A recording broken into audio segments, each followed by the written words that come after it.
ကိုပါသီလဥပုသ်ဆောင်သုံးခြင်းမြန်မာနိုင်ငံမှာဘုရားဘာသာဝင်သူတော်စင်တို့အများစုက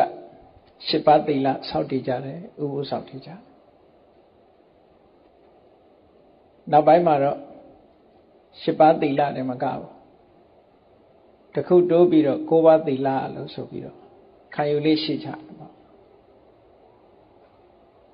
မေတ္တာကရုဏာမုဒိတာဥပေက္ခာလို့ဆိုတဲ့ဗြဟ္မဝိဟာရတရားတပါးပါးကိုထပ်ပိုးပြီးတော့အထူးအဖြင့်မေတ္တာဘာဝနာထပ်ပိုးပြီးတော့စောင့်တည်ကျင့်သုံးကြတယ်အလွယ်တကူ9ပါးသီလလို့ပဲဒီလိုခေါ်ကြတယ်ပေါ့တကယ်တော့သီလကတော့7ပါးပါပဲထိုသီလ7ပါးစောင့်တည်ထားတဲ့ဥပုသ်ဆောင်တဲ့နေရာမှာမေတ္တာဘာဝနာအမှန်တင်ပြီးတော့အထုတလိမေတ္တာပို့ပြီးတော့နေတဲ့အခါမှာမေတ္တာဘာဝနာဆိုတဲ့ဘာဝနာတရားကိုထပ်ပြီးတော့ပေါင်းထည့်ရေတွက်လိုက်တဲ့အခါကျတော့7ပါးသီလမှာမေတ္တာပေါင်းထည့်ပြီးတော့9ပါးလို့ဒီလိုပြောတာအဲ့တော့သီလအနေနဲ့ကတော့7ပါးသီလပဲမေတ္တာဘာဝနာနဲ့နေထိုင်တဲ့အခါကျတော့9ပါးဖြစ်တယ်လို့ဒါကိုကြည့်မယ်ဆိုလို့ရှိရင်တခြားဘာဝနာတွေနဲ့နေပြီးတော့လည်းပဲဥပုသ်ဆောက်တည်လို့ရတာဖြစ်တော့ကြောင့်တခြားဘာဝနာတွေထပ်ပိုးမယ်ဆိုလို့ရှိရင်လည်းပဲဒီလိုအသုံးမျိုးသုံးလို့ရတယ်သို့တော့9ပါးသီလ9ပါးသီလလို့ဆိုတဲ့ပြောဆိုကျင့်သုံးနေကြတာဟာဘုရားမြတ်စွာဟောကြားတော်မူခဲ့တဲ့နဝေကုပောတထသုတ်ဆိုတာ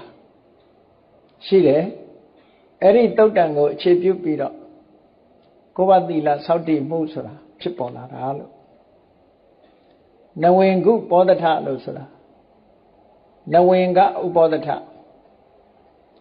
ဥပုသ်ဆောင်သုံးခြင်းမှာအင်္ဂါ9မျိုးပါဝင်တဲ့ဥပုသ်ဆောင်သုံးခြင်းလို့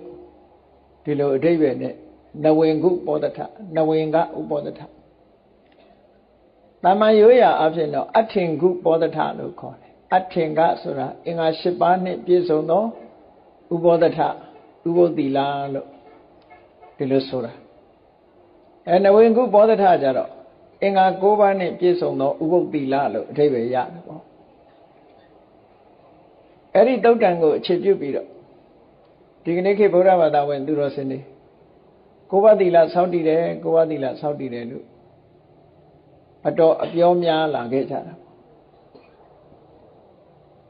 သို့တော့တတိပြုစရာတစ်ခုကတော့သီလကတော့7ပါးပဲမေတ္တာဘာဝနာနဲ့ကျင့်သုံးနေထိုင်မှ9ပါးမေတ္တာဘာဝနာဆိုတာသီလမဟုတ်ဘူးမြတ်စွာဘုရားရဲ့အဆုံးအမတော်အရကုသိုလ်ကောင်းမှုဟာဒါနကောင်းမှုရှိတယ်သီလကောင်းမှုရှိတယ်ဘာဝနာကောင်းမှုရှိတယ်ဒါနကုသိုလ်သီလကုသိုလ်ဘာဝနာကုသိုလ်လို့3မျိုးရှိတယ်အဲ့3မျိုးတည်းမဲ့ဥပုသ်ဆောင်တယ်ဆိုတာကြတော့ဒီမေတ္တာဘာဝနာပွားတယ်ဥပုသ်ဆောင်တဲ့7ပါးကတော့သီလပဲမေတ္တာဘာဝနာကြတော့သီလမဟုတ်ဘာဝနာသီလနဲ့ဘာဝနာဘာကွာခြားတယ်လဲလို့ဆိုရင်သီလဆိုဒီမှာခံယူစောင့်တည်ပြီးတဲ့နောက်တတိယသည်ဖြစ်စေတတိမယသည်ဖြစ်စေချိုးဖောက်ကျွလွန်ခြင်းမရှိသေးသမျှသီလပြည့်စုံနေတယ်လို့ဒီလိုပြောရတယ်နော်သီလဆိုတာစောင့်တည်တဲ့အခိုက်မှာတမာဒါနစေရနာလို့ခေါ်တယ်စောင့်တည်နေတဲ့အချိန်မှာတမာဒါနစေရနာတွေဖြစ်နေစောင့်တည်ထားတဲ့အချိန်ကနေစပြီးတော့မချိုးမပေါက်ခြင်းကိုယ်တဏ္ဍာမှာသီလရှိနေတယ်လို့ဒီလိုပြောရတယ်ဝစီကံနဲ့ကာယကံဝစီကံဒီနှစ်ခုကိုထိမ့်သိမ်းဆောက်ရှောက်တာသီလလို့ခေါ်တယ်မနောကံအဖြစ်စိတ်ထဲမှာအကုသိုလ်တွေဖြစ်ပေမဲ့လို့ဒီသီလဟာမထိခိုက်ဘူးမကျိုးဘူးမပေါက်ဘူးလို့ဒီလိုပြောတာသီလဆိုတာ ကာယကံနဲ့ဝစီကံဒီနှစ်ခုထိန်းတယ်အပြောကိုထိန်းတယ်အလုပ်ကိုထိန်းတယ်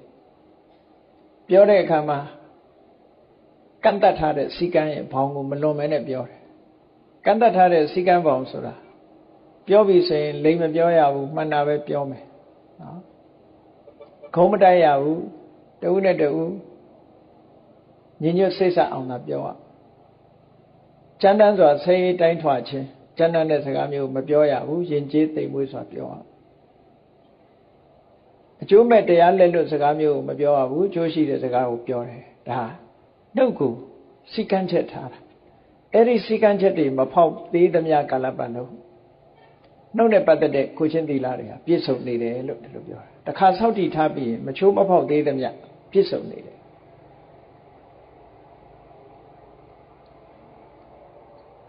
ကိုမှုနဲ့ပတ်သက်လာတဲ့အခါကျတော့ကိုရီးလျောက်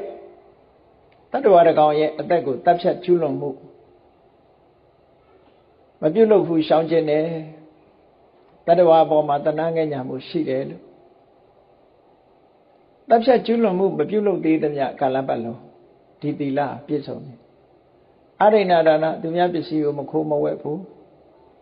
ပေးတာကမ်းတာကိုသာယူတယ်စင်စင်ကြဲကြဲရိုးရိုးသားသားနေတယ်ဆိုသမျှဒီသီလစောင့်တည်ထားတဲ့အချိန်ကစပြည့်စုံနေတယ်ရှစ်ပါးနဲ့ဆိုရင်အဗျမစရိယမမြင့်မြတ်တဲ့မေရုံကျင့်မျိုးမကျင့်ဘူးမေရုံနဲ့ဝေးကွာစွာစင်ကြယ်တန်ရှင်းစွာနေထိုင်တယ်လို့ဒီဟာမကျွလွန်သေးသမျှကာလပတ်လုံးဒီသီလပြည့်စုံနေသေးတယ်အဲ့တော့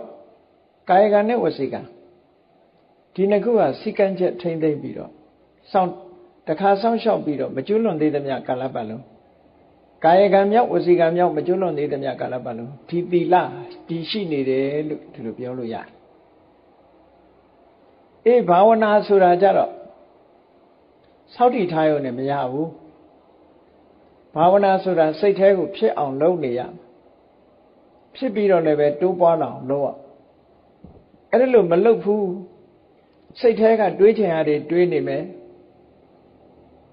ကြံ့ကျင်ရတွေကြံ့နေမယ်ဆိုလို့ရှိရင်ဘာဝနာမဖြစ်ဘူးအဲ့တော့သီလနဲ့ဘာဝနာအမှန်တမ်းကွဲပြားခြားနားတယ်ဘာဝနာဆိုတာစိတ်လုပ်ငန်းတစ်ခုပဲစိတ်ရဲ့အလုပ်တစ်ခုစိတ်ထဲမှာကောင်းတဲ့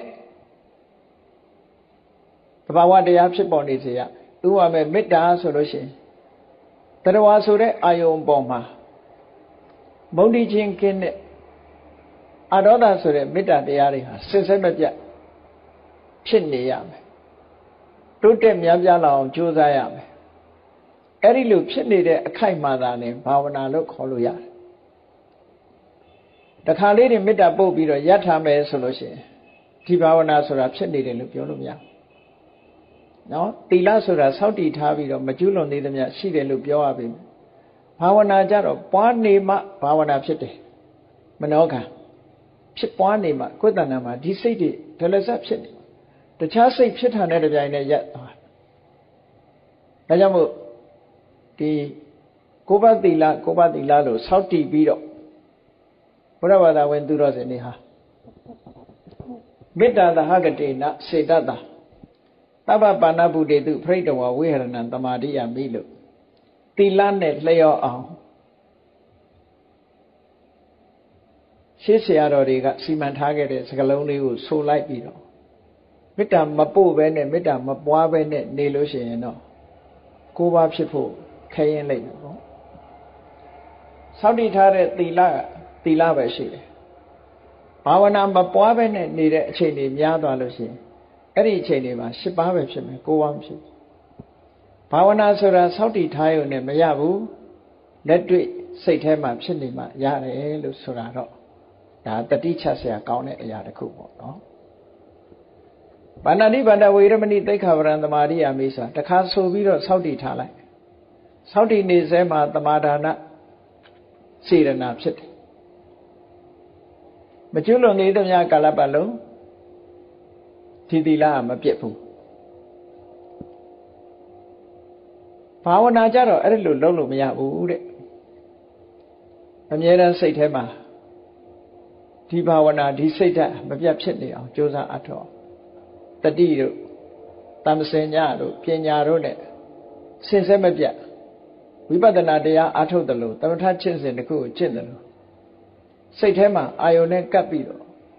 စင်စစ်မပြတ်ဖြစ်နေအောင်ကြိုးစားအထုတ်မှကိုယ်ပါအင်္ဂါ9ပါးနဲ့ပြည့်စုံတဲ့ဥပုပ်ကိုစောင့်သုံးခြင်းလို့ဒီလိုအဓိပ္ပာယ်ရမှာအဲ့ဒါလို့မဟုတ်ဘဲနဲ့9ပါးသီလကိုစောင့်တည်ပြီးတော့မေတ္တာလေးတစ်ခါတစ်ခါပို့သို့မဟုတ်လုံးဝမပို့ဘဲနဲ့နေရင်တော့ကိုယ်အထင်တာ9ပါးရတာက10ပါးပဲရမှာပဲဘာဖြစ်လို့လဲဆို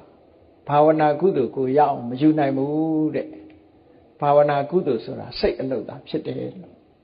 ဒါကိုသဘောပေါက်ဖို့လိုအပ်တာပဲဝိသခုပောဓထတုတ်မှာဆိုလို့ရှိရင်မြတ်စွာဘုရားက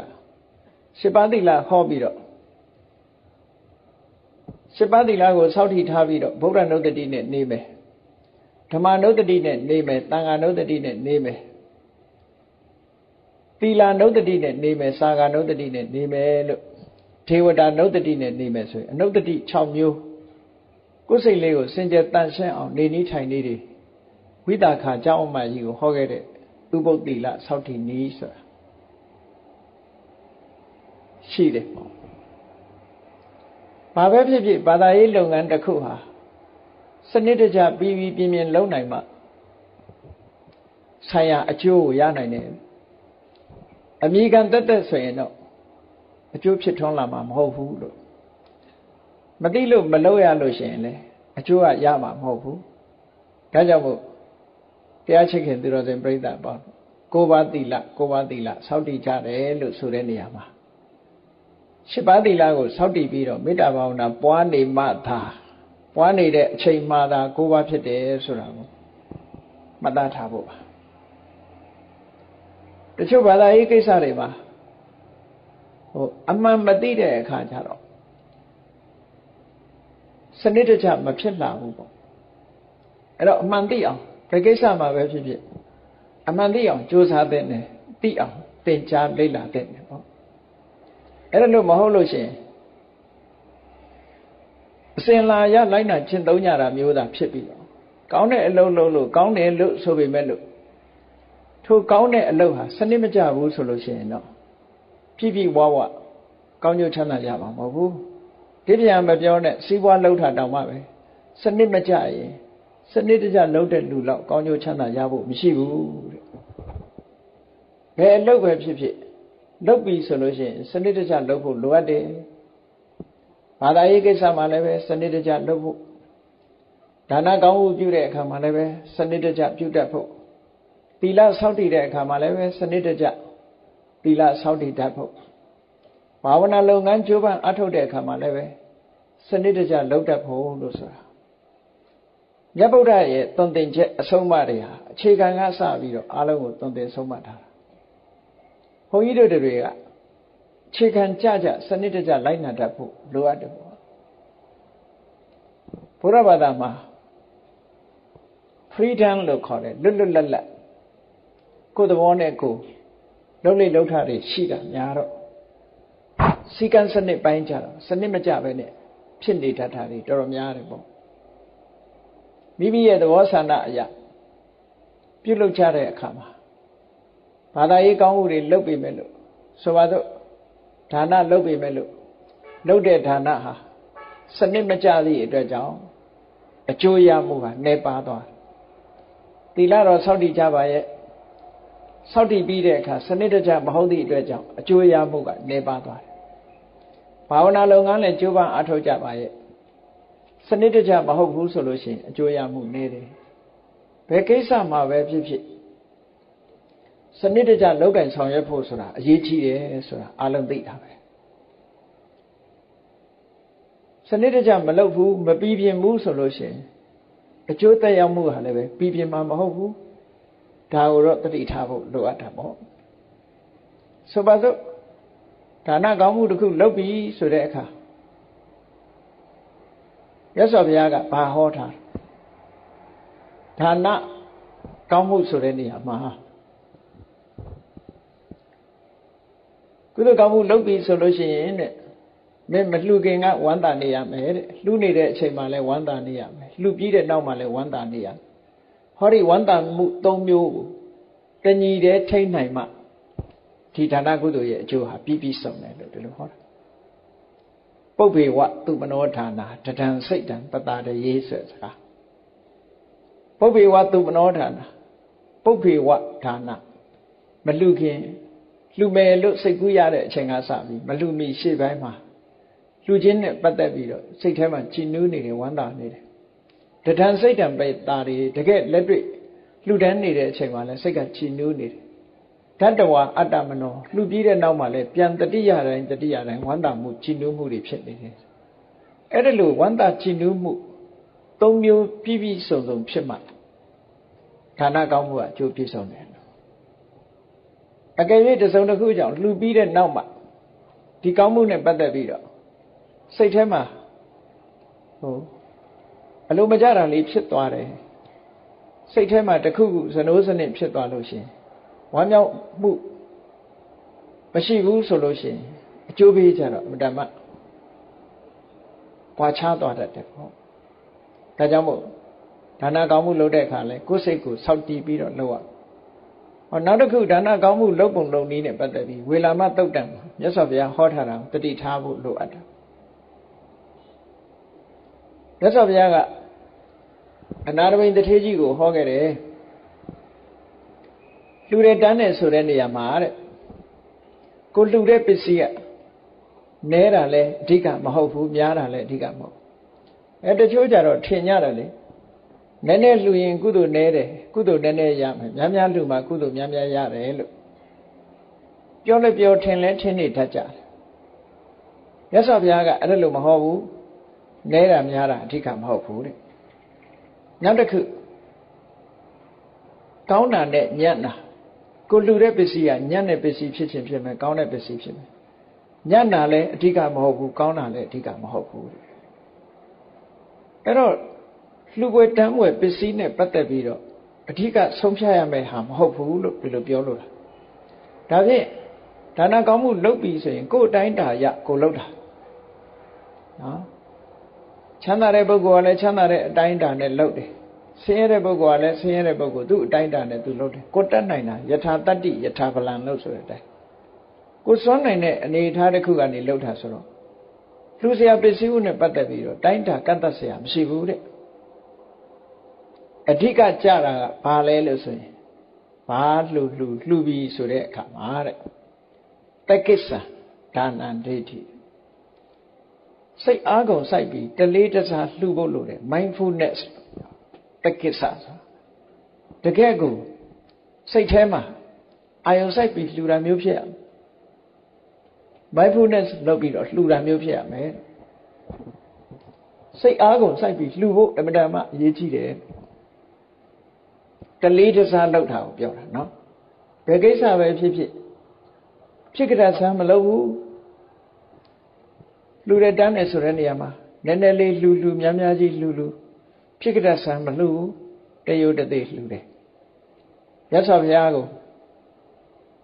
ဆွမ်းကတ်တယ်ပန်းကတ်တယ်ရေချမ်းကတ်တယ်တလေးတစားတန်တန်ရှင်းရှင်းတန်တန်ပြန့်ပြန့်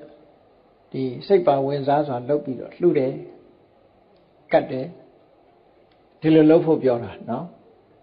အဲ့တော့စိတ်ဆွမ်းအားတွေကြီးမားသမျှဒါနရဲ့ကောင်းကျိုးဟာလည်းပဲကြီးမားတာမြန်မာလူမျိုးတွေအများစုကထင်နေကြတာများများလှူရင်များများရတယ်ကောင်းကောင်းလှူရင်ကောင်းကောင်းရတယ်မဟုတ်ဘူးလားဆိုတော့စိတ်ဓာတ်ကိုမမြတ်အောင်ထားနိုင်ရင်တော့မှန်ပါတယ်ရသော်ဘုရားဟောတဲ့တရားတစ်ခုရှိတယ်မနာပဓာယီလက်ပတိမနာပံတဲ့မနာပဓာယီညနိုးเสียကောင်းတဲ့နှစ်သက်เสียကောင်းတဲ့ပစ္စည်းဝတ္ထုကိုလှူလို့ရှိရင်လက်ပတိမနာပံရလာတဲ့အခါမှာလဲကိုကညနိုးเสียနှစ်သက်เสีย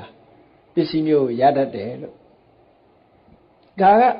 စိတ်ထက်မပါပဲရတာပြောတာမဟုတ်ဘူးပစ္စည်းကလည်းကောင်းတယ်တက္ကိစ္စဒါနမြောက်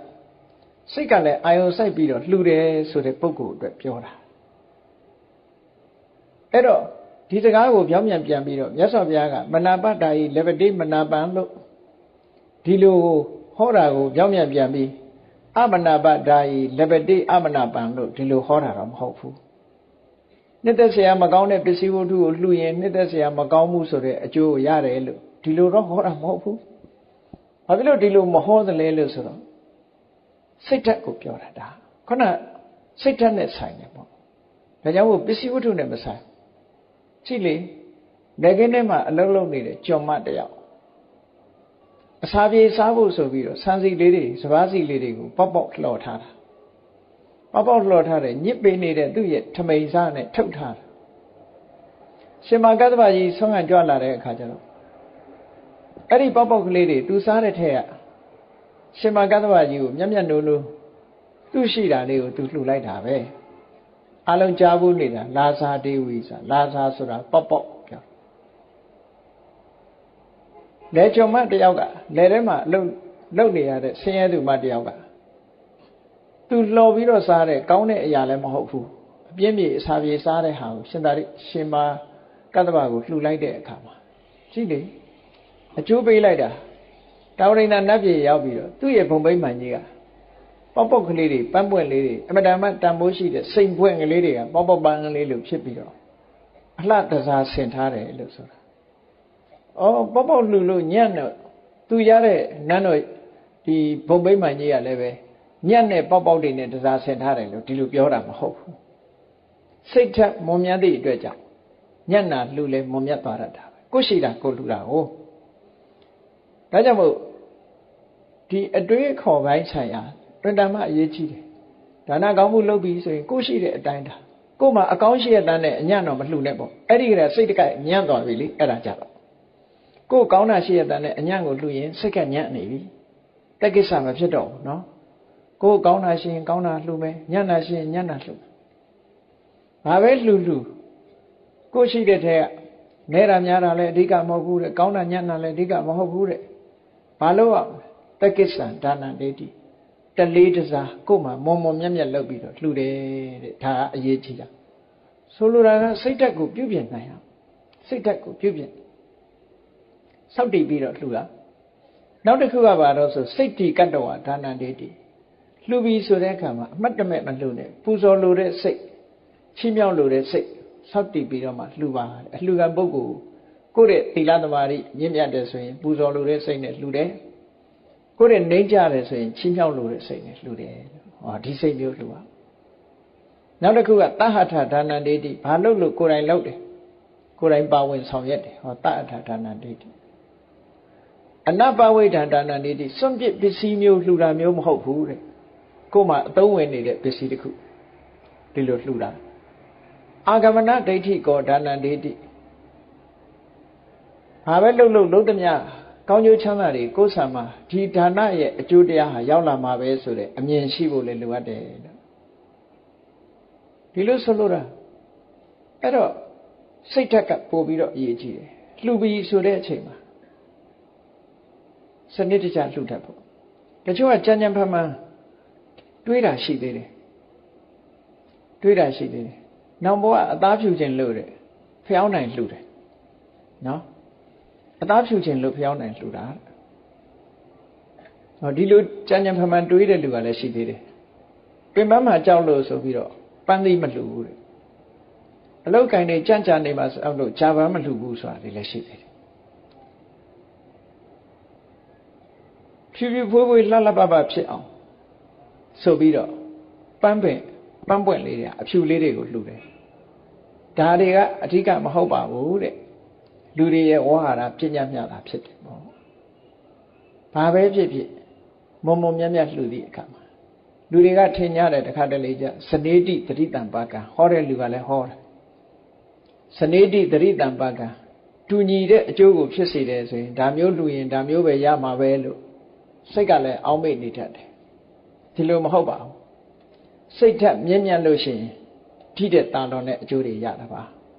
အရေးကြီးတာကစိတ်ဓာတ်ပါအခြေခံတွေကမြင့်မြတ်တဲ့စိတ်ဓာတ်နဲ့အလုပ်လုပ်ဖို့လိုအပ်တယ်တဲ့ဒါနကောင်းမှုပဲဖြစ်စီနော်အဲ့တော့အရေးကြီးဆုံးကလှူပြီးဆိုတဲ့အခါမှာစိတ်တိကတ္တဝါပူဇော်လိုတဲ့စိတ်နဲ့လှူတယ်လို့ဆိုကြတဲ့ကအလှူခံပုဂ္ဂိုလ်ရဲ့အကျိုးအတွက်လှူတာများသောအားဖြင့်လူတွေကဒါနကောင်းမှုလုပ်ပြီးဆိုတဲ့အခါမှာ ကိုယ့်အတွက်ရည်စူးပြီးလုပ်လို့ရှိတတ်ကြတယ်ကိုယ့်အတွက်ဆိုတာယဉ်နှိမ့်မြုပ်နှံတဲ့သဘောပေါ့ဒီဘဝဒါနကောင်းမှုလုံးပါငါနောက်ဘဝချမ်းသာမှာဆိုပြီးတော့ချမ်းသာခြင်းလို့လှုပ်တာဆိုရယ်ချမ်းသာခြင်းတာကတဏှာဖြစ်နေတယ်ကုသိုလ်မဟုတ်ဘူးအဲ့ဒါလှူတာကတော့ဒါနကုသိုလ်ပေါ့ကုသိုလ်နဲ့အကုသိုလ်ရောသွားတယ်အဲ့ဒါလို့မဟုတ်ဘဲနဲ့အလှူခံပုဂ္ဂိုလ်ရဲ့အကျိုးကိုမြောက်ပိုးပြီးတော့အလှူခံပုဂ္ဂိုလ်ကိုချီးမြှောက်တယ်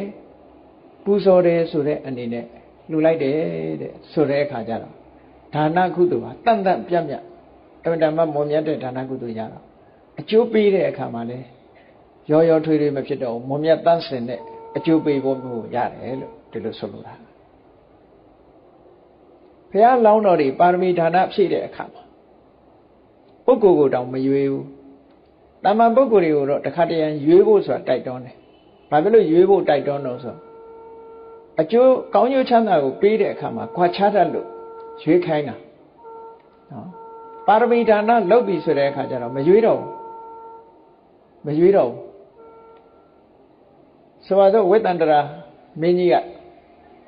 ကနာဇာလီဆိုတဲ့သားသမီး2ယောက်ကိုလှူတဲ့အခါမှာသုစကာပုံနာကြီးကိုလှူတာသုစကာပုံနာဆိုတာကိုချင်းတီလာရှိတဲ့ပုဂ္ဂိုလ်မဟုတ်ဘူးကိုချင်းတီလာမရှိတဲ့လူကိုသားတော်သမီးတော်ကိုလှူလိုက်တဲ့အခါမှာကဘာမြေကြီးကတုန်ဟိပြီးတော့တက်တက်ခံတယ်ဟောဘသူရဲ့စွမ်းရည်လဲလို့ဆိုဘုရားလောင်းစိတ်ဓာတ်ရဲ့စွမ်းရည်ကိုထောက်ခံတာဒုတိလပုဂ္ဂိုလ်ကိုလှူလို့ထောက်ခံတာမဟုတ်ဘူးဒါကြောင့်ပုဂ္ဂိုလ်မရွေးဘူးပါရမီဒါနတွေကြတော့ပုဂ္ဂိုလ်မရွေးဘူးတာမန်ပုဂ္ဂိုလ်တွေကြတော့အကျိုးကြီးပါစေဆိုတဲ့မြတ်စွာဘုရားရဲ့အဆုံးအမရည်ညွှန်းချက်ကြောင့်ပူဇော်တိုက်တဲ့ပုဂ္ဂိုလ်တွေကိုပူဇော်ဖို့လှူတော်တဲ့ပုဂ္ဂိုလ်တွေကိုလှူဖို့လို့ဆိုပြီးတော့ဝိစေယဒါနံဓတ္တပံပစ္စည်းကိုလည်းရွေးချယ်ရမယ်ပုဂ္ဂိုလ်ကိုလည်းရွေးချယ်ရမယ်လို့ဆိုပြီးတော့ဒီလိုဟောတဲ့ဒေသနာတွေလည်းရှိတယ်အဲ့ဒါလို့ရွေးချယ်ခိုင်းတာဟာစိတ်ဓာတ်အနေထားအဖြစ်မမြင့်မားသေးတဲ့ပုဂ္ဂိုလ်တွေအတွက်ရွေးချယ်ခိုင်းတယ်လို့ပြောရမှာပဲစိတ်ဓာတ်ကမြင့်မြင့်ထားတတ်ပြီဆိုလို့ရှိရင်တော့ရွေးသည်ဖြစ်စေမရွေးသည်ဖြစ်စေအလှူခံပုဂ္ဂိုလ်ရဲ့အကျိုးကိုရည်စူးပြီးတော့လှူနိုင်ပြီဆိုလို့ရှိရင်ကိုယ့်ရဲ့စိတ်ဆွမ်းအားကြီးမားမှုကြောင့်ပေးလှူတဲ့ပုဂ္ဂိုလ်ဘက်ကဒါနကောင်းမှုရဲ့အကျိုးဟာဖြစ်တာဒါကြောင့်မို့ဒါနကောင်းမှုလုပ်တိုင်းအလှူခံကပဓာနမဟုတ်ဘူးကိုယ်သာပဓာနဆိုတဲ့အတိမျိုးသိထားဖို့လိုအပ်တယ်ကိုယ့်ကိုပြင်ဖို့အဓိကဒါနဲ့ပတ်သက်ပြီးတော့အထက်ကရာဆရာတွေကထက်ကရာဆရာကြီးကရှင်ပြထားတာတစ်ခုရှိတယ်စဉ်းစားလိုက်လို့ရှင်သိတယ်ဒါနဆိုတဲ့ကောင်းမှုဟာဘု து တဏ္ဍာမှာဖြစ်တယ်လေအလှူခံပုဂ္ဂိုလ်ရဲ့တဏ္ဍာမှာဖြစ်တာလားလှူတဲ့ပုဂ္ဂိုလ်ရဲ့တဏ္ဍာမှာဖြစ်တာလားလို့ဆိုတဲ့အခါလှူတဲ့ပုဂ္ဂိုလ်ရဲ့အလှတကလှူတဲ့ပုဂ္ဂိုလ်ရဲ့တဏ္ဍာမှာသာဖြစ်တာအလှူခံပုဂ္ဂိုလ်ရဲ့တဏ္ဍာမှာဖြစ်တာမဟုတ်ဘူးအလှူခံပုဂ္ဂိုလ်ဆိုတာအာယုပြုเสียအတွက်သာဖြစ်တယ်အဲ့တော့ဒီဒါနကောင်းမှုရဲ့အကျိုးကြီးဖို့ဆိုတာဟာအလှူခံပုဂ္ဂိုလ်ကအဓိကလားလှူတဲ့ပုဂ္ဂိုလ်ကအဓိကလားလို့ဆိုလှူတဲ့ပုဂ္ဂိုလ်ကသာအဓိကအဲ့ဒါကိုထေရကဥပမာတစ်ခုထုတ်ပြထားတယ်မြတ်စွာဘုရားကနေပြီးတော့ရှင်သာရိပုတ္တရာကိုလှူတဲ့အလှူရှင်သာရိပုတ္တရာကနေဒါယကဘက်ကနေပြီးမြတ်စွာဘုရားကိုလှူတဲ့အလှူအဲ့ဒီအလှူနှစ်ခုဟာဘယ်သူကမြတ်တယ်လဲတစ်ဖက်ကကြည့်မယ်ဆိုရင်မြတ်စွာဘုရားကရှင်သာရိပုတ္တရာကိုလှူလို့ရှိရင်အလှူခံပုဂ္ဂိုလ်ကညံ့တယ်လှူတဲ့ပုဂ္ဂိုလ်ကမြတ်တယ်ရှင်သာရိပုတ္တရာကမြတ်စွာဘုရားကိုလှူတယ်ဆိုရင်လှူတဲ့ပုဂ္ဂိုလ်ဘက်ကနှိမ့်ချပြီးတော့အလှူခံပုဂ္ဂိုလ်ကမြင့်မြတ်တယ်ဆိုတော့ရှင်သာရိပုတ္တရာအလှူကပို့ပြီးတော့အကျိုးကြီးသလားမြတ်စွာဘုရားရဲ့အလှူကပို့အကျိုးကြီးသလားလို့ဒီနှစ်ခုဆွေးနွေးပြီးတော့လေ့လာကြည့်လိုက်တဲ့အခါအဖြေထုတ်တဲ့အခါဘယ်လိုထုတ်တုံးဆိုဒါနကောင်းမှုဆိုတာလှူတဲ့ပုဂ္ဂိုလ်တဏ္ဍာမှာဖြစ်တာဖြစ်တော့ကြောင့်မြတ်စွာဘုရားကရှင်သာရိပုတ္တရာကိုလှူတဲ့အလှူကပို့ပြီးတော့ကြီးမားတယ်ကြီးမြတ်တယ်လို့ဒီလိုပြောတာနော်ဒါလည်းအမြဲတမ်းသတိထားစရာကောင်းတဲ့အချက်တစ်ခုကိုယ်စိတ်ကိုပြင်ပြီးတော့လှူတတ်ဒါစနစ်တကျလှူပုံလှူနည်းတစ်ခုပြောပြထို့တူပဲဒါနကောင်းမှုလုပ်တယ်လို့သီလဆောက်တည်တဲ့အခါမှာလည်းပဲစနစ်တကျဆောက်တည်ဖို့လောကလူတွေငါးပါးသီလကိုဆောက်တည်ထားတယ်ဆောက်တည်ထားတဲ့အချိန်မှာသီလမချိုးသေးတဲ့မြတ်မကျိုးသေးတဲ့မြတ်ကာလပတ်လုံးသီလရှိတယ်လို့ပြောလို့တော့ရတယ်သို့တော့ ကိုစောင့်ထိထားတဲ့သီလကိုမေ့ထားတယ်ဆိုလို့ရှိရင်ဘာနဲ့ဥပမာတူတုံးလို့စဉ်းစားကြည့်เสียပါနော်ကိုပိုင်ဆိုင်တဲ့ငွေချေးကိုမိကန်တက်တာတွေထည့်ပြီးတော့ပိတ်ထားမယ်လို့ဆိုလို့ရှိရင်အတိုးမတက်ဘူးဒါမှန်တယ်ဒီတိုင်းပဲနေပါပဲသီလစောင့်တည်ပြီးတော့တခါမှဒီသီလပေါ်မှာဆင်ញင်သုံးသပ်မှုမရှိဘူးဆိုလို့ရှိရင်မိကန်တက်တာတွေထည့်ပြီးပတ်စံတွေကိုမိကန်တက်တာတွေထည့်သိမ်းထားတာနဲ့တူတယ်အဲ့ဒါလို့မဟုတ်ဘဲနဲ့ကိုပိုင်တဲ့ငွေချေးတွေကိုယင်းဒီမြုံနာမှုတစ်ခုမှလှုပ်ထားမယ်တော့မဟုတ်ဘာမှအပ်ထားမယ်ဆိုလို့ရှိရင်ဆိုင်ရာနှုံထားရကိုယ့်ရဲ့ငွေချေးဟာအတိုးတွေတက်နေတယ်ဟောအတိုးတက်မတက်နှစ်ခုရှိတယ်အဲ့ဒါလိုပဲသီလကိုစောင့်တည်ပြီးတော့မေ့ထားလိုက်မယ်ဆိုရင်တော့ဒီသီလစောင့်တည်ထားလို့ရတဲ့ကုသိုလ်ပဲရှိမယ်အတိုးတက်လာမှာမဟုတ်ဘူးတဲ့ဒါဖြင့်အတိုးတက်လာအောင်ဘယ်လိုလုပ်ရမလဲအာနာတိပါဒဝေရမဏိသိက္ခာပုဒ်စောင့်တည်ထားပြီးတဲ့အခါမှာဆင်ញင်သုံးသပ်ပြီးတော့ပေးရမယ်အဲ့ဒါလို့ဆင်ញင်သုံးသပ်ပေးရမယ်ဘယ်လိုဆင်ញင်သုံးသပ်ပေးမလို့ဆိုဒီကနေ့သူများအသက်ကိုမတတ်ပါဘူးလို့ငါဒီသီလကိုစောင့်တည်ထားတယ်ခုချိန်ထိအောင်ငါဒီသီလကိုချိုးဖောက်တာမရှိဘူးဝမ်းသာစရာကောင်းလိုက်တာလို့ကိုယ်စိတ်ထဲမှာကြည်နူးမှုဖြစ်စဉ်းစားပြရအဲ့လိုဆိုလို့ရှိရင်သီလပရိဘာဝိတစိတ်သီလနဲ့ထုံမွမ်းထားတဲ့စိတ်မျိုးဖြစ်လို့အတိုးတက်တယ်စောင့်တည်တော့ကကုသိုလ်ရတယ်ပြန်ပြီးတော့ဆင်ញင်သုံးတတ်တဲ့အခါမှာကုသိုလ်တွေတိုးလာတယ်ဒီလိုဆိုလို့တာနော်တစ်ခုစီအဲ့ဒါလိုဆင်ញင်ဒါသီလပရိဘာဝိတသီလကိုထုံမွမ်းထားသီလနဲ့ထုံမွမ်းထားတဲ့စိတ်ဓာတ်မျိုးဖြစ်အောင်လုပ်ပေးရမယ်ဒီတိုင်းစောင့်တည်ထားလို့ကတော့အတိုးတက်လာမှာမဟုတ်ဘူးဒါကိုပြောတာဘယ်ကိစ္စပဲဖြစ်ဖြစ်စနစ်တကျလုပ်တတ်ရမယ်လို့ဒီလိုပြောတာ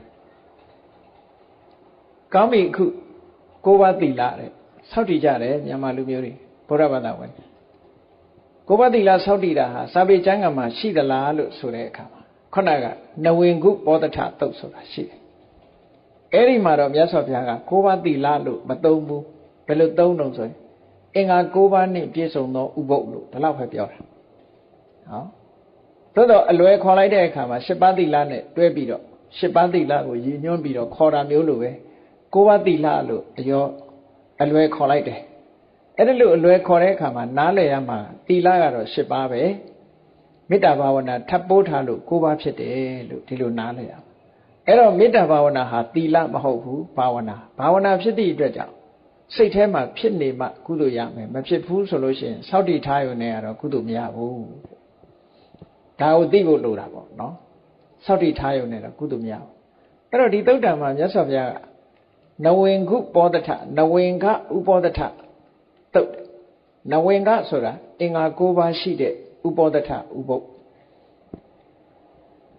အဲ့တော့အဲ့ဒီသုတ္တံမှာဒီဥပောတထဆိုတဲ့စကားလုံးလေးကနေပြီးမြန်မာကဥပုပ်လို့ခေါ်လိုက်တာအဲ့တော့ဥပုပ်ဆိုတာဥပောတထရဲ့အဓိပ္ပာယ်ကဥပုပ်လို့ခေါ်ရတဲ့ဥပောတထရဲ့အဓိပ္ပာယ်ကဘာတော့လို့ဆိုတဲ့အခါကိုချင်းတရားနဲ့ပြည့်စုံစွာနေထိုင်ခြင်းလို့ဒီလိုအဓိပ္ပာယ်ရတယ်။တာမန်နေတာမဟုတ်ဘူးကိုချင်းတရားတစ်ခုကိုစောင့်ရှောက်ပြီးတော့နေတာလူတွေကအဋိဌာန်လေးတစ်ခုနဲ့နေကြတယ်လို့ပေါ့ဆိုပါစို့အာနာတိပါဒကရှောင်မမယ်အာရိဏဒါနရှောင်မမယ်အပြမစရိယကရှောင်ကျင်မမယ်ဆိုပြီးတော့ဒီလိုကိုယ်စိတ်ထဲမှာဘောင်းထောင်းလောက်တာနော် determination စိတ်ထဲမှာအဋိဌာန်ထားပြီးတော့ဒါတွေကရှောင်မယ်လို့ကိုရှောင်မဲ့အချက်လက်တွေကိုဒီအချက်တွေကိုငါမကျွလွန်မှုအလုံးရှောင်မယ်လို့ဆိုပြီးတော့စောင့်တည်ထားတာအဲ့ဒါလို့စောင့်တည်ထားတဲ့ကိုချင်းတရားနဲ့မချိုးမဖောက်ပဲနဲ့ဒီစီကံချက်အတိုင်းတာတစ်ခုအရာကျင့်သုံးနေထိုင်တာအချိန်ကန့်သတ်နဲ့ဖြစ်စေကျင့်သုံးနေထိုင်ကြတယ်အဲ့တော့ဥပုသ္တိလဆိုတာစောင့်သုံးယုံထုံတန်းစင်လာရဆိုလို့ရှိရင်ဒီကနေ့နတ်နဲ့ပိုင်းမှာဥပုသ္တိလယူထားပြီးတဲ့အခါမှာနောက်ရက်ကျမှဒီဥပုသ္တိလပြီးဆုံးတယ်ရှင်းတော့ကဆိုလို့ရှိရင်တော့ ရသော်ဗျာလက်ထက်ကအကျိုးပုံနဲ့ကွာစောင့်နေဆိုတော့အဖိတ်နေ့လိုနေ့ကနေသီလသွားပြီးတော့ယူတယ်အဖိတ်နေ့တစ်နေ့လုံးနဲ့သီလဆောက်တည်တယ်ဥပုပ်နေ့တစ်နေ့လုံးနဲ့သီလဆောက်တည်တယ်အဖိတ်ဥပုပ်ပြီးတဲ့နောက်တစ်ရက်လည်းပဲသီလဆောက်တည်တယ်ဆိုလိုတာကအကျိုးရက်ရဲ့အပိုရက်ရဲ့အဓိကရက်ရဲ့လို့3ရက်သီလဆောက်တည်ပြီးတော့အဲ့ဒါလို့ကျင့်သုံးလေးရှိကြတယ်ဒါဥပုပ်သီလခဏခေတ်မှာတော့ဘာတွေဖြစ်လာတော့ဆိုရင်မနေ့ဥပုပ်ယူညနေကျတော့အိမ်ပြန်ထမင်းစားဖို့၅ပါးသီလယူပြီးအိမ်ပြန်ညနေထမင်းစားတယ်အဲ့တော့ဝိကာလဘောဇနာလွယ်တယ်လေနော်ညနေကျတော့သီလချလိုက်တာလျှော့ဈေးတွေနဲ့စောင့်ကြတာများတယ်တခါကျတော့တထိုင်ဆိုပြီးတော့ဥပုပ်ဆောင်တာရှိသေးတယ်အဲ့တော့ဒီလိုလှုပ်တာဟာတကယ်တော့လေကုသိုလ်ကောင်းမှုလှုပ်တာကိုလျှော့ဈေးတွေပေးလွန်အားကြီးလို့လှုပ်သည့်အတွက်ကြောင့်ကောင်းကျိုးချမ်းသာရဖို့ဆိုတာအမှန်တမ်းနည်းတော်မှာပဲအောက်ထစ်ဆုံး24နာရီဥပုပ်သီလဆိုတာစောင့်မှပိုအဓိပ္ပာယ်ရှိတယ်ဒီဟိုနိုင်ငံမှာဘုန်းကြီးတို့သွားတော့ကလာပြည့်နေ့မှာဥပုပ်ဆောင်တယ်10ရက်နေ့ဆိုတာမရှိဘူးသူတို့မှာလာပြည့်နေ့ဥပုပ်ဆောင်တဲ့အခါမှာမနေ့ကျောင်းလာပြီးတော့ဥပုပ်ယူတယ်တနေ့ကုန်နေတယ်ညနေကျတော့သီလလေးချပြီးအိမ်ပြန်ညအဲ့ဒါလိုဖြစ်နေပြီမြန်မာပြည်မှာလည်းတချို့နေရာလေးတွေအဲ့ဒါလိုလုပ်နေတယ်ဆိုတာသိရတယ်ပေါ့နော်ဥပုပ်ကိုပြည့်ဝမဆောင်တော့နေဝက်ဥပုပ်ဖြစ်သွားလျှော့လာတာနောက်ကျရင်တဏှာကြီးဥပုပ်တို့တထိုင်ဥပုပ်တို့ဖြစ်လာလိမ့်မယ်နောက်ကျစောက်ဘူးတဲ့ရှိအောင်စားဘူးတဲ့ရှိအောင်စားတာလို့ဖြစ်အဲ့တော့အဲ့လိုဖြစ်လာပြီဆိုလို့ရှိရင်ဒီကုသိုလ်ကောင်းမှုရဖို့ဆိုတာအမှန်တမ်းရောနေသွားတဲ့အဓိပ္ပာယ်မျိုးတွေဖြစ်လာနိုင်တယ်တကယ်တော့ဥပုပ်ဆောင်တယ်ဆိုတာတရက်တာစောင့်ဖို့လိုအပ်တယ်ပေါ့ဘာလို့လဲဆိုစာထဲမှာမြတ်စွာဘုရားကဣမင်္စရတ္တိဣမင်္စဓိဝတံဒီကနေ့ညဒီကနေ့တရက်ဟောနေ့နဲ့ညတရက်တာစောင့်ရှောက်တာကိုဆိုလိုတယ်အဲ့တော့ဥပုပ်ဆိုတာခုလိုကိုချင်းတရားနဲ့ကျင့်သုံးနေထိုင်တာကိုဥပုပ်ဆောင်တယ်လို့ဒီလိုပြောတော့မြတ်စွာဘုရားစကားနဲ့ဒီသုတ်တန်ကိုဘုရားဟောတဲ့အတိုင်းမြတ်စွာဘုရားစကားကိုဘာသာပြန်ပြီးတော့ပြောရမယ်ဆိုလို့ရှိရင်မူရင်းပါဠိကနဝဟိဘိက္ခဝေအင်္ဂေဟိတမနာကတောဥပောဒထောဥပဝုထောจิตသားယဟန်တို့အင်္ဂါ9ပါးနဲ့ပြည့်စုံတဲ့ကိုယ်တိုင်ကျင့်သုံးဆောက်တည်ရတဲ့ဥပုပ်သီလဟာတဲ့အင်္ဂါ9ပါးနဲ့ပြည့်စုံတဲ့ဥပုပ်ဟာကျင့်သုံးဆောက်တည်မယ်ဆိုလို့ရှိရင်မဟာဖလောဟောတိမဟာနိတံတော်လက်တွေ့ရတဲ့အကျိုးကလည်းအမှန်တမ်းကြီးတယ်ဆက်တိုက်ဖြစ်ပေါ်လာတဲ့အကျိုးဆက်တွေကလည်းအမှန်တမ်းကြီးမားတယ်များပြားတယ်လို့ဒီလိုဆိုလို့တိုက်ရိုက်ရတဲ့အကျိုးဆက်သွယ်ပြီးတော့ရလာတဲ့အကျိုးတွေဟာအလုံးကြီးမားတယ်လို့ဒီလိုမြတ်စွာဘုရားဟောတယ်နောက်တစ်ခုမဟာသုတိကောဥပုပ်ရဲ့ဒီကောင်းကျိုးချမ်းသာကိုပေးတဲ့နေရာမှာမှိန်ပြမဟုတ်ဘူးတကယ်ကိုအရှိန်အဝါကြီးမားတယ်လို့ဒီလိုပြောတာဥပုပ်သီလကြောင့်ရလာတဲ့ကုသိုလ်ကောင်းမှုရဲ့အကျိုးပေးတဲ့အခါမှာနော်မထိမရောက်မှိန်အကျိုးပေးတာမျိုးမဟုတ်ဘူးတဲ့အယောင်အဝါနဲ့တင့်အောင်တင့်တယ်ပေါ့နော်အရှိန်အဝါနဲ့အကျိုးပေးတယ်မဟာဝိဖ္ဖာရောအကျိုးကလည်းပဲအမတန်မှခြေပြန့်ရှိတယ်လို့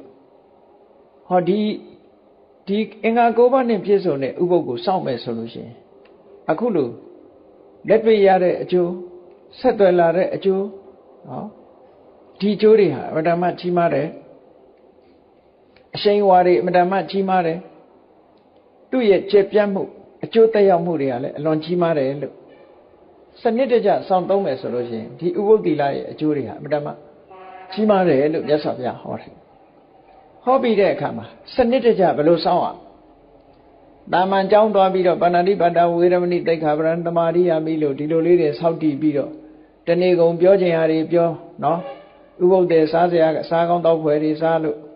အပေါင်းအသင်းတွေနဲ့ပြောပြီးတော့ထုတ်မဟုတ်တနေ့ကုန်အိပ်ပြီးသွားမယ်ဆိုရင်ဒီဥပုပ်ကတော့အကျိုးရှိမှာမဟုတ်ဘူးတဲ့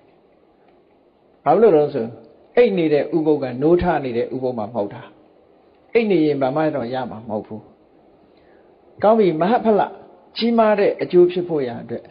စနစ်တကျဘယ်လိုလုပ်ရမလဲဆိုအမှန်တမ်းစနစ်ကျတာမြတ်စွာဘုရားဥပုသ်သီလစောင့်တည်ပြီးလို့ရှိရင်တဲ့မြင့်မြတ်ဖြူစင်တဲ့ဘုရားရဲ့တပည့်တာဝကတူဟာအလေးနဲ့ဆင်ញင်စဉ်းစားဖို့လိုအပ်တယ်ကိုယ့်ရဲ့သီလကိုစောင့်တည်ထားတဲ့သီလနဲ့ပတ်သက်ပြီးအလေးနဲ့ထားအမတ်တမဲ့မနေနဲ့လို့ဒီလိုပြောတာနော်သီလကိုစိတ်ကိုသီလနဲ့ထုံမွမ်းပေးရမယ်လို့ဆိုလို့ပဲမထုံမွမ်းရင်စောင့်တည်ထားတော့ကကုသိုလ်လေးပဲရမယ်ကျန်တာရမှာမဟုတ်ဘူးလေအဲ့တော့ဘယ်လိုစဉ်းစားရမလဲဘယ်လိုဆင်ញင်ရမလဲအလေးနဲ့ဆင်ញင်ရမလဲလို့ဆိုလို့ရှိရင်ယန္တာပုဂ္ဂိုလ်တွေဟာယာသက်ပံတရားဝါတွေအသက်ကိုတတ်ခြင်းမှရှောင်ကျင်ကြတယ်စဉ်းစားအဲ့လို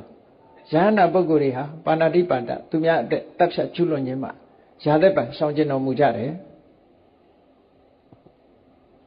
ရှောင်ကျင်ရုံနဲ့မကဘူး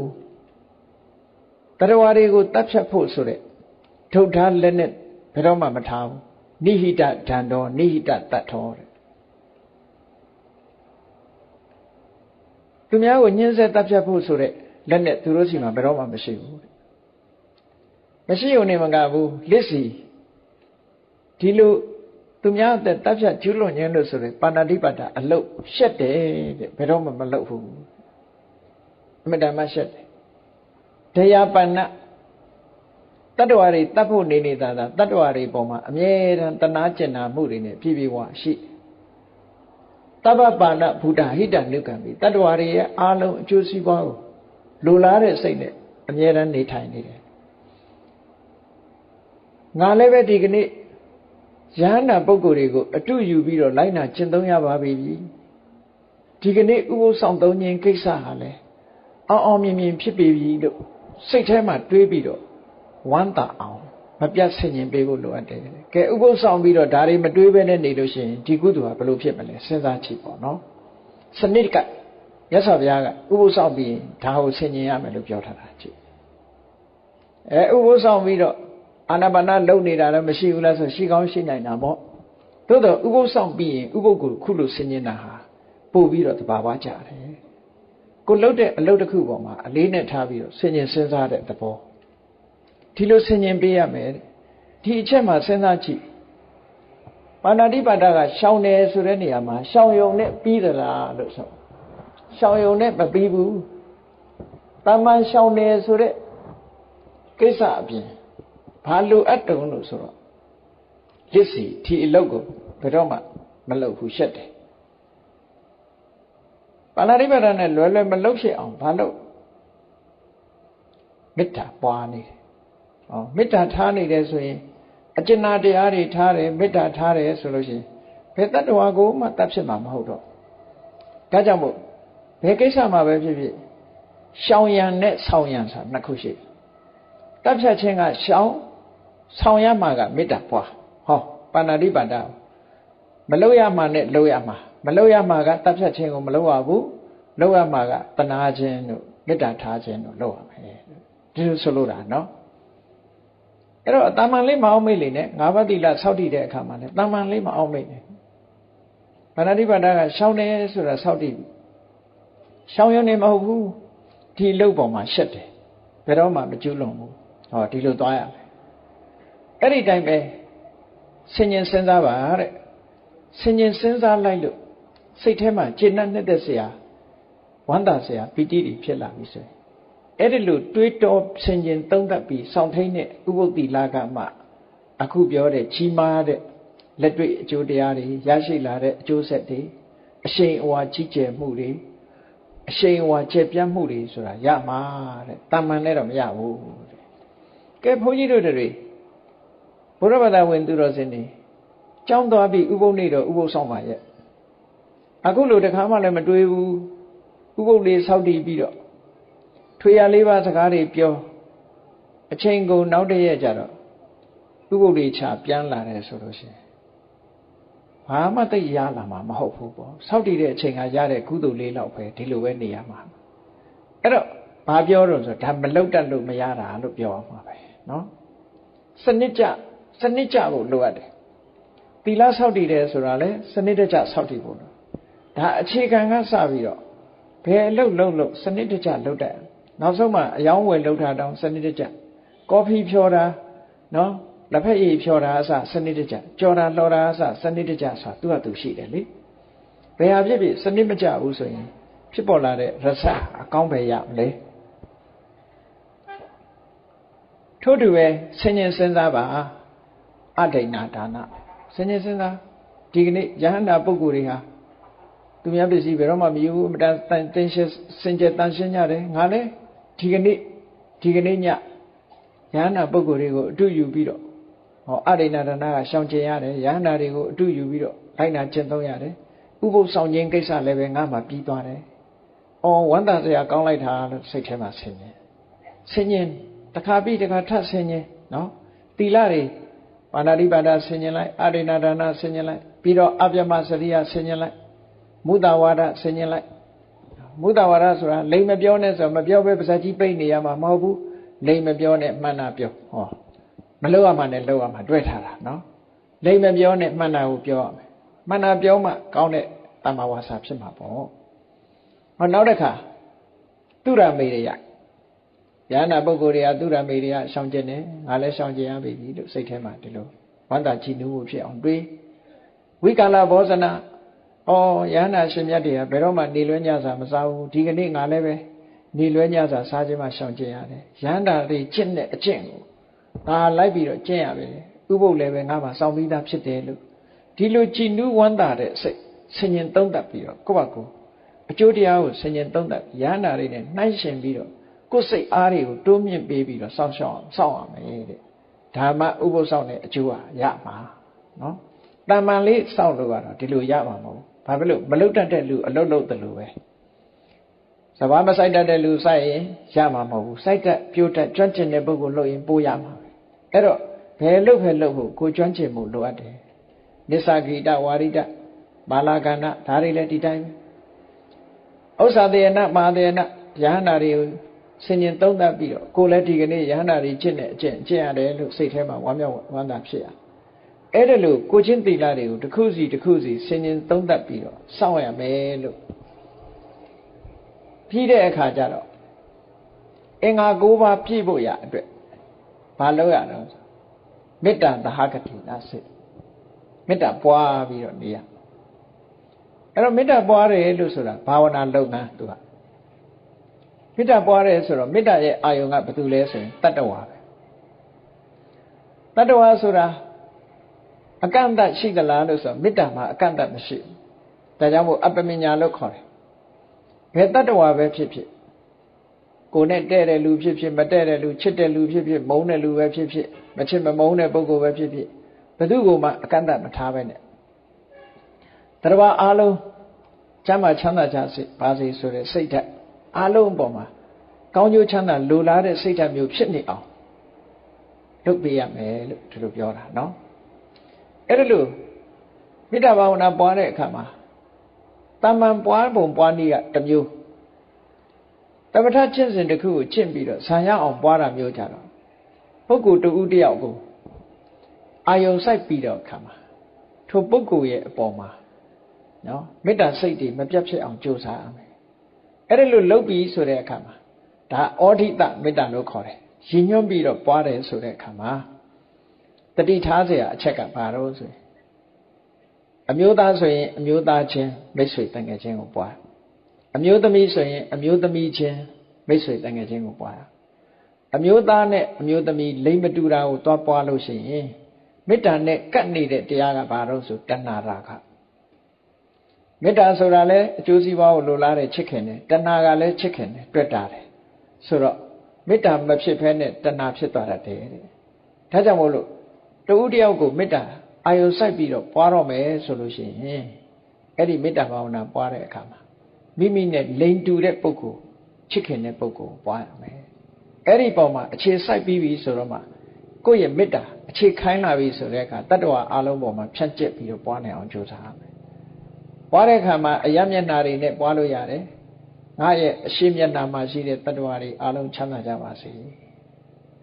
ငါရဲ့လက်ရဘက်မှာရှိတဲ့တတ္တဝါတွေလက်ဝဲဘက်မှာရှိတဲ့တတ္တဝါတွေနောက်မှာရှိတဲ့တတ္တဝါတွေင ငါရဲ့အထက်ပိုင်းမှာရှိတဲ့အထက်ဘက်မှာရှိတဲ့တ attva တွေငါရဲ့အောက်ပိုင်းမှာရှိတဲ့ attva တွေလို့ဆိုငါနဲ့တဲ့တဲ့ဘ ਹੁ ရက်မှာရှိတဲ့ attva တွေလို့ဟော attva တွေအားလုံးနော် attva အားလုံးပါဝင်ပြီးတော့ကဘာကြီးတစ်ခုလုံးစัจ java လာကြီးတစ်ခုလုံးမှာရှိတဲ့တက်ရှိ attva တွေပေါ်မှာအားလုံးဖြန့်ကျက်ပြီးတော့မေတ္တာပွားနိုင်မှုအဲ့ဒါလို့မေတ္တာဘာဝနာပွားပြီးနေပြီဆိုမှအင်္ဂါ9ပါးနဲ့ပြည့်စုံသောဥပုသ္တိလဆိုတာဖြစ်မှာနော်ဘုန်းကြီးတွေကချပေးလိုက်တဲ့မေတ္တာသာဟကတိနစေတတသဗ္ဗပါဏဗုတေတုပရိတဝဝိဟရဏံတမာတိယာမိလောက်လေးတင်ရထားရင်တော့မေတ္တာဘာဝနာတစ်ခုမှဖြစ်မှာမဟုတ်ဘူးနော်အေး9ပါးသီလတော့စောင့်တည်ပါရဲ့9ပါးမရဘူးဖြစ်တတ်တယ်ဒါကြောင့်မို့လို့တရားချစ်ခင်သူတော်စင်ပြိဿပေါင်းတို့ဒီကနေ့ခေတ်မြန်မာနိုင်ငံမှာဘာသာရေးလုပ်ငန်းတွေလုပ်တဲ့အခါမှာအမှန်သိပြီးတော့စနစ်တကျဒါနကောင်းမှုလုပ်တာပဲဖြစ်စေသီလဆောက်တည်တာပဲဖြစ်စေဘာဝနာပွားများအထောက်တာပဲဖြစ်စေအမှန်သိပြီးတော့စနစ်တကျလုပ်တတ်ဖို့အမှန်တမ်းအရေးကြီးပါတယ်ဘယ်ကုသိုလ်ပဲဖြစ်ဖြစ်ဒါနကုသိုလ်လုပ်ပြီးတော့ဘာဝနာဖြစ်အောင်လုပ်လို့ရတယ်သီလဆောက်တည်ပြီးတော့လည်းဘာဝနာဖြစ်အောင်လုပ်လို့ရတယ်ဘာဝနာကိုအခြေခံပြီးတော့လည်းဘာဝနာဖြစ်အောင်လုပ်လို့ရတယ်သီလဆိုတာဟာဘာဝနာဖြစ်ဖို့ရာအတွက်အရေးပါတဲ့နေရာကရှိတယ်။ဘာဖြစ်လို့သီလကဘာဝနာအတွက်အရေးပါတာတော့ဆိုသီလဆောက်တည်ထားတဲ့ပုဂ္ဂိုလ်တယောက်ဟာပြစ်ကင်းနေတယ်။အပြစ်ကင်းနေသည့်အတွက်ကြောင့်ဘယ်ခါတတိယစိတ်ချမ်းသာမှုနှလုံးသားရမှုတွေဖြစ်တယ်။စိတ်ချမ်းသာပြီးနှလုံးသားရတယ်နှလုံးထဲမှာစိတ်နှလုံးထဲမှာနောက်ကျစရာဘာမှမရှိဘူး။စိတ်ဆင်းရဲစရာမတွေ့ဘူးဆိုရင်ဝမ်းမြောက်တယ်။ဝမ်းမြောက်တာကိုပမောဇ္ဇဝမ်းမြောက်မှုဖြစ်ရင်ပီတိဆိုတဲ့နှစ်သက်မှုဖြစ်တယ်ပီတိဖြစ်လာလို့ရှိရင်ပတ္တတိဆိုတဲ့ငြိမ်းချမ်းမှုဖြစ်တယ်ကိုယ်စိတ်ငြိမ်းချမ်းပြီဆိုရင်ဒုက္ခဆိုတဲ့ချမ်းသာဒုက္ခရချမ်းသာပြီဆိုရင်လူရဲ့စိတ်ကလေးဟာတည်ငြိမ်လာတဲ့တမာတိဒီအတွက်သီလကိုစောင့်တည်ရတာနော်သီလကနေဆင့်တက်ပြီးတော့အဝိပတိတာရတဲ့စိတ်နှလုံးကြီးတယ်နော်နှလုံးမသားမရမဖြစ်ဘူးပါမောဇ္ဇဝမ်းမြောက်တယ်ပီတိနှစ်သက်တယ်ပတ္တတိငြိမ်းချမ်းတယ်ဒုက္ခချမ်းသာတယ်တမာတိတည်ငြိမ်တယ်တည်ကြည်ပြီဆိုတဲ့တမာတိရှိပြီဆိုမှယထာဘူတညာတသတ္တနာအဖြစ်မှန်ကိုသိတယ်မြင်တယ်ဆိုတဲ့ဉာဏ်ဖြစ်လာတာဒါကြောင့်မို့သီလကိုအခြေခံပြီးတော့လုပ်ရ10ပါးသီလစောင့်တည်9ပါးသီလစောင့်တည်ဥပုသ်ဆောင်သုံးတယ်ဆိုတဲ့ဟာကာယကံစင်ကြယ်မှုဝစီကံစင်ကြယ်မှုအပြင်မနောကံစင်ကြယ်မှုဆိုတဲ့ဘာဝနာတစ်ခုတွဲဖက်ပြီးတော့စောင့်တည်ကျင့်သုံးတတ်ဖို့မြတ်စွာဘုရားကညွှန်ကြားဆုံးမတာဖြစ်ပါတယ်အေးဒါကြောင့်မို့တရားချစ်ခင်သူတော်စင်ပြိဿတို့9ပါးသီလခိုင်စောင့်တည်ကြတဲ့အခါမှာစောင့်တည်ထားရုံနဲ့9ပါးမဖြစ်နိုင်ဘူးဆိုတာကိုတတိထားအမှတ်ထားပြီးတော့မိမိတို့တဏ္ဍာမှာ9ပါးဖြစ်အောင်မေတ္တာဘာဝနာပွား၍ဖြစ်စေကရုဏာနဲ့ဘာဝနာပွား၍ဖြစ်စေမုဒိတာဘာဝနာပွား၍ဖြစ်စေဥပိ္ပခဘာဝနာပွား၍ဖြစ်စေဗုဒ္ဓနုတ္တိစသည်တစ်ခုခုပွား၍ဖြစ်စေဘာဝနာနဲ့ထုံမွှန်းပြီးတော့ထားမှာကိုယ်သီလကိုဆင်ញင်၍ဖြစ်စေထုံမွှန်းထားမှာ10ပါးသီလတဲ့တိုးတက်ပြီးတော့9ပါးသီလဖြစ်မယ်စောင့်သုံးတဲ့ဥပုသ္တိလဟာလည်းအမြဲတမ်းမြင့်မြတ်တဲ့အကျိုးပြည့်ပြည့်ဝဝရရှိနိုင်မယ်လို့ကိုယ်စီသဘောကျပြီးတော့စနစ်တကျဘာသာရေးမှာလိုက်နာကျင့်သုံးရတဲ့ကိစ္စတွေကိုစနစ်တကျနားလည်ပြီးတော့စနစ်တကျလုပ်ကင်ဆောင်ရွက်ခြင်းဖြင့်ပြည့်ဝသောအကျိုးတရားများကိုရရှိအောင်ဆောင်ရွက်နိုင်ကြပါစေကုန်သတည်း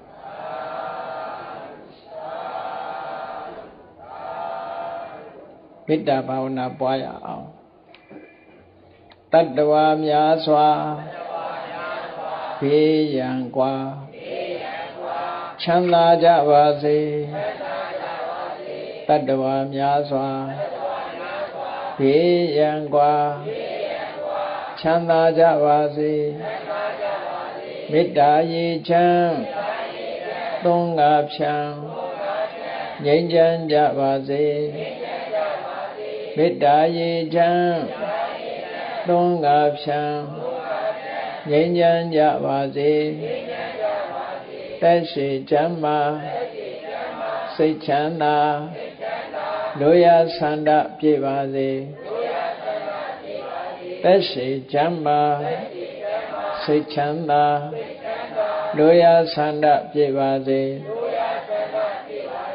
ဖုံလန္တာဒုက္ခပင်ကစားမေတ္တာပုံနေတုသင်္ကမ မနောတရာတိတဗေတံဘဝယန္တုဒုက္ခန္တကာမေတ္တာဘုံနေတုသင်္ကမှာစုပေါင်းပို့အမေတ္တာတဟုရောင်ပြူပါဝင်ငွေလာမင်းနှင့်ရောင်ချင်းရှက်ယုံပေါင်းဆောင်ရခြင်းကြောင့်